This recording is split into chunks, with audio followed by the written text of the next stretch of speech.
Qancha bo'ldi hozir? 27-fevralda qo'yildi. 22-fevralda. Mart, aprel, may. 2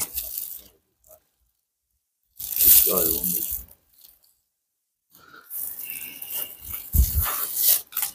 15.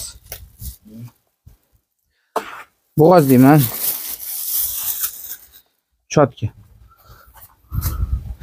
Yaqinroq keling operator. Keling ushlab turing, kanasini olaylik. Yulib tashlash kerak. Degan holat ko'p bo'ladi. Assalomu alaykum hurmatli obunachilar hamda chorva ishbozlari. Hammalaringiz omon-sog'mi? Charchamayapsizlarmi? Shu kunlar isigani sababli bitta video qilishga qaror qildim. Ko'plar o'sha adashib, bilib bilmay, endi uni hech kim bilmaydi, bilsa o'shni qilmaydi. Shu haqida tushuntirish berib ketay. O'sha endi yoz oylari teleroz piroplazmoz kasalligi juda ko'payadi. Shuning uchun tavsiya qilaman, tezroq har 2-3 kunda erinmasdan kiraling, suprimetrin, niazidorlar bilan mollarni dezinfeksiya qilib turish kerak. Ustiga sepib qo'yish kerak. Kanasi bor joylariga sepib qo'yish kerak. Kanani aytib o'tib ketay. Kanani turi ko'p, xili ko'p.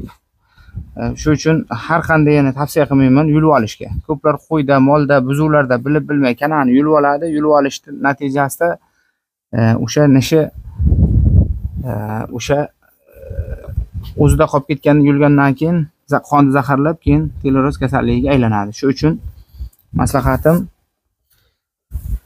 kanani yulmaysizlar. Juda agar yuvish muammo bo'ladigan bo'lsa, maslahatim qaychi bilan oddiy qiyib qo'yingizlar. Birinchisi, ikkinchisi ozginagina salarka yo benzin bo'lsa, yo kralin dori bo'lsa, paxta bilan tomir o'sha kanasi bor joyga tegirib qo'ysa, o'zi 2-3 kunda qurib ketadi. Keyin o'sha 3-holatda o'sha tez-tez yuvib tursa yaxshi. Keyin yana bitta yangiligimiz, mana shu o'zi masalasida, zont masalasida bitta O'zbekiston bo'ylab 12 ta viloyatdan, tumanlardan veterinarlar bilan maslahat qilib bitta Telegram gruppa ochdik. O'sha Telegram gruppada zont bo'yicha, zont mana ichida metal olish bo'yicha, operatsiya bo'yicha, keyin uzi bo'yicha qo'ylarda, sigirlarda, otlar bo'yicha o'sha bitta gruppa ochdik. Uzi masalasida telefon nomer qo'yaman. Keyin o'sha Telegram lichkani yozib ketaman. Telegramimizga ulaningizlar. O'shandan keyin o'sha chorva bo'yicha maslahatlarni berib boraman. Keyin o'sha kimga o'zi xizmatlari, zont xizmatlari kelsa, o'sha aloqaga chiqasizlar. O'sha nomerlaringizni komprovat qilib gruppaga tashlaymiz. O'sha qaysi viloyat, qaysi tumandan bo'lishlaringizga farqi yo'q.